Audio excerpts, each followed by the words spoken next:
So, in this case, we have a manual bill to bill them for water expenses. So once it's filled out and approved, you'll receive an email like this. And basically, it'll have 2 attachments for sure. And then they just provided more backup, so we have a third. But if we open up the Excel, this is going to be all of your billing information.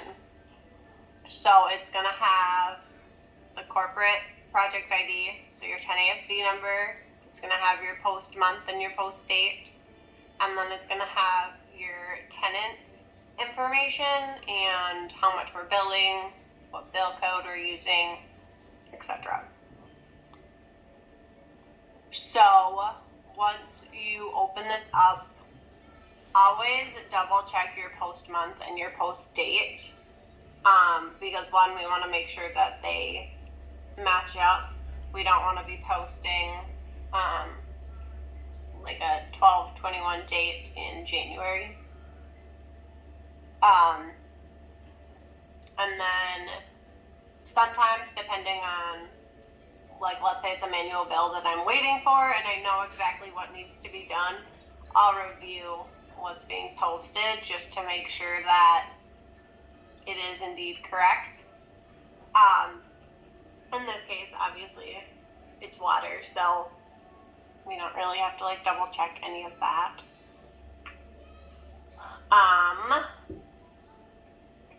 And then your summary ID PDF is going to be your approvals. So for manual bills, if you have a charge manual bill, you only need 1 approval. But if your manual bill has a credit anywhere on there, you need 2 approvals. And that's the nice thing about Pulse, is it automatically will get your approvals for you, whereas when it's the manual, like, email version, you just have to kind of pay attention and make sure you get those 2 approvals. Okay. So once we have those, then we always file our tenant processing in the property folder, just because then if we need to go back and look at it, we have that easy access. And then also just it's nice, like, if I ever am looking at the property and I'm like, oh, what was this manual bill for, I can go back and look too. But in the property folder, most of them have a tenant info folder or a tenant processing folder. So we'll go into there, and then from there it can kind of be iffy what the property folder looks like. But here we have like tenant folders for lease abstracts or tenant terminations, it looks like. But then we have a manual bill for. So all of our manual bills will just go in here. And so what I do is I just click and drag this into the folder. And then same with the summary ID.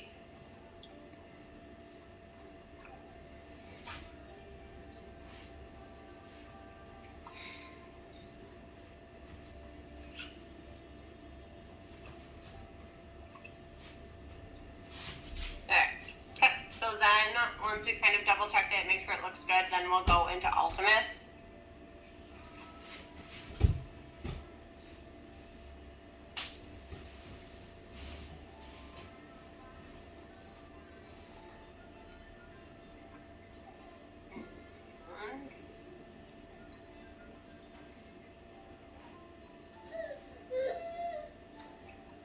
We'll go to Initiate. And then Manual Billing.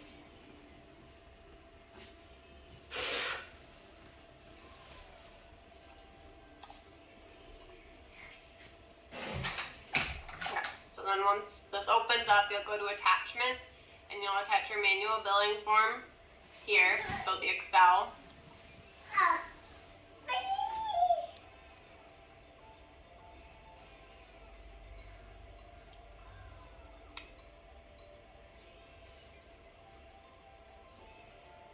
and then your approval backup will go there.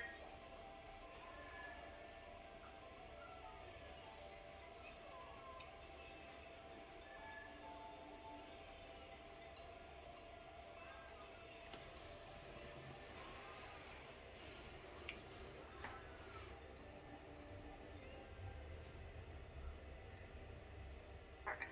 Okay. So I'm going to click done. And so then once you have those uploaded, you can see it kind of pulls in your manual bill details. It pulls in your project ID, your post month, your post date. So we just need to enter the approved manual bill total. So whatever the email says. So 1076.97.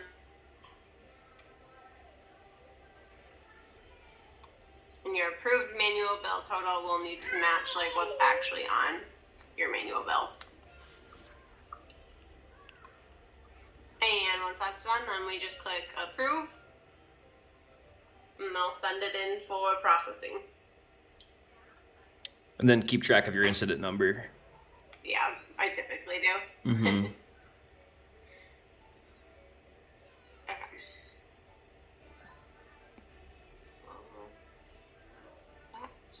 So then I have another one to process as well. So same thing. I'm going to kind of open up my manual bill.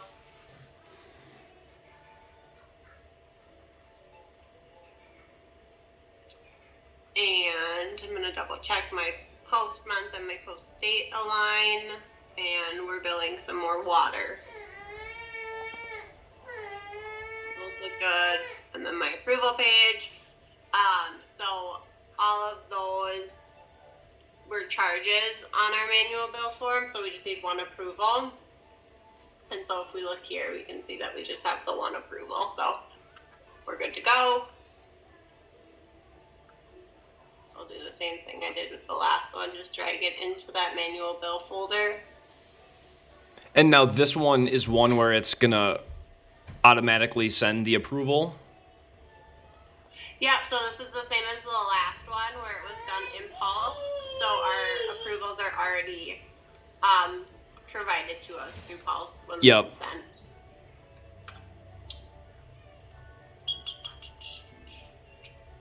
Okay, so then manual billing.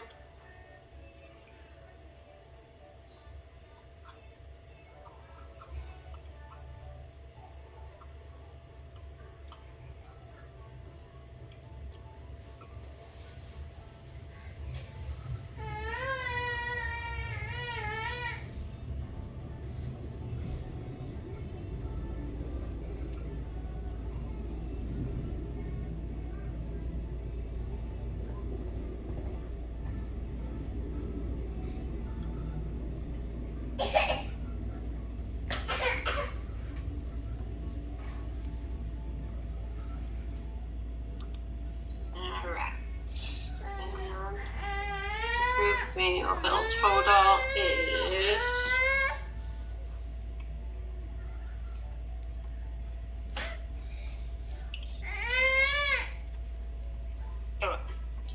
approve that one.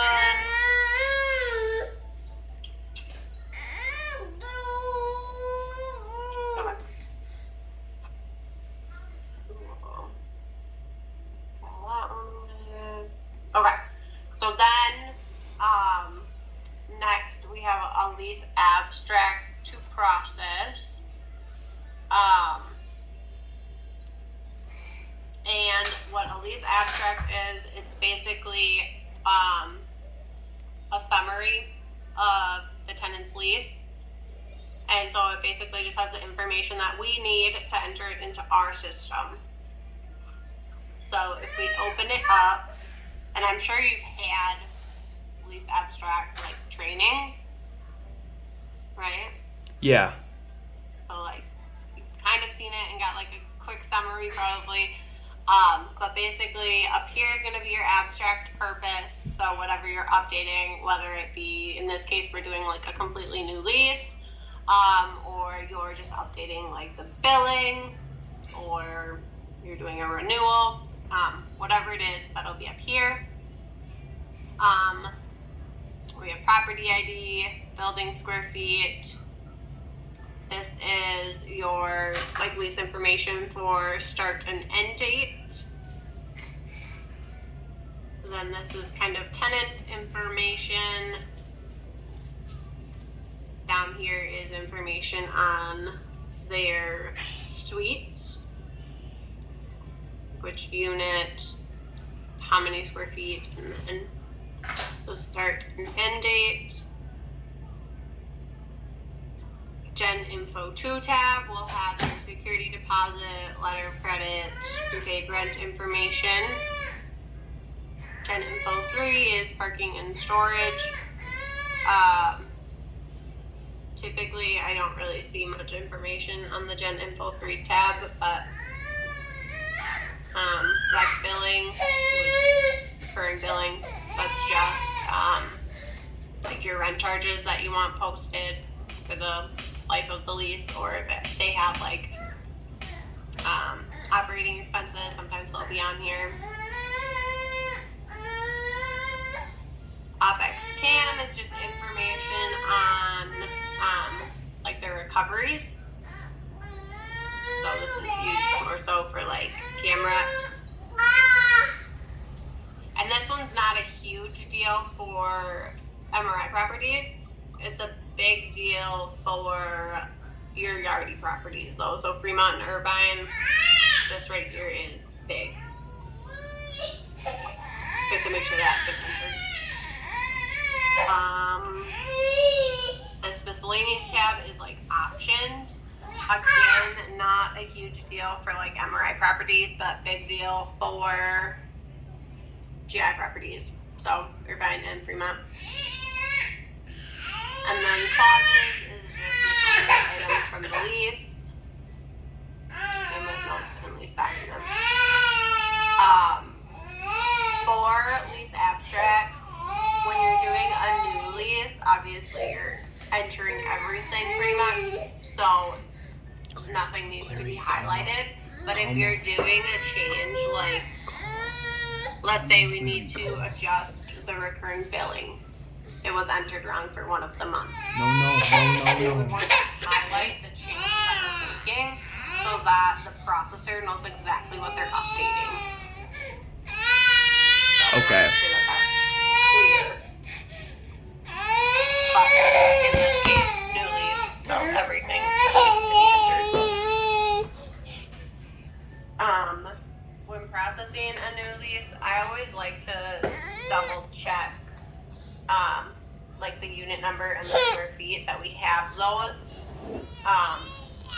already set up, because sometimes they'll make up unit numbers and square feet and then it'll come back to us anyways. So to do that, I always just run a rent roll. So in MRI, if you just search for roll under your report, and it would just be this first one, MRI _CM roll. And then always, we have a style. That. And then for this purpose, we're just kind of looking at different suites that we have right now. So the report date doesn't necessarily matter. So I'm just going to put 12/31.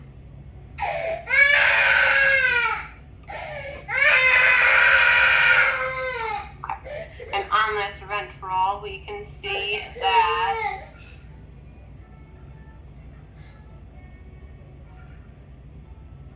Suite 18A is indeed vacant, so it is a suite, but the square footage doesn't tie.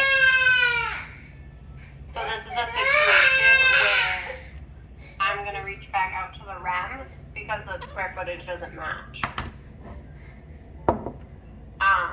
Because if we submit this lease abstract, the processor will either A, send it back telling us, asking what the square footage is, or they will process it and the square feet will be wrong. Does that make sense?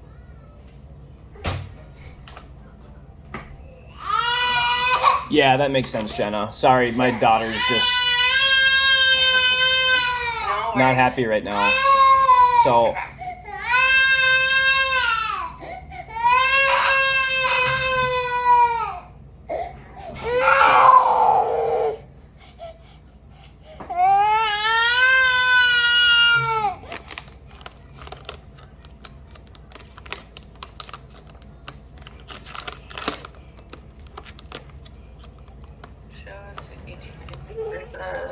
So sorry if I'm not talking a lot right now, but I have you on mute.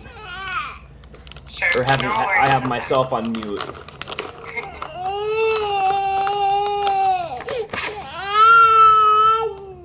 Claire, here you go.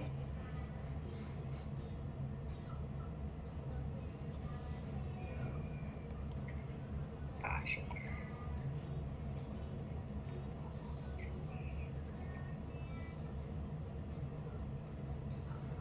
And then in the case of this, so we have what's called a floor inventory form. Okay. Which once we receive it from her, we can go over. But basically, that is the square feet for all of the different suites.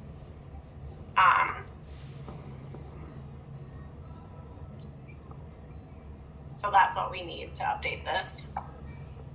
Okay.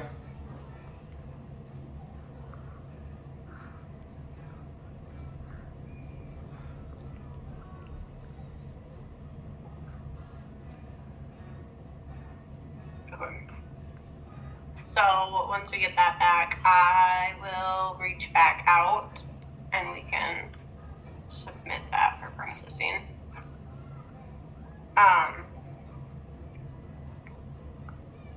So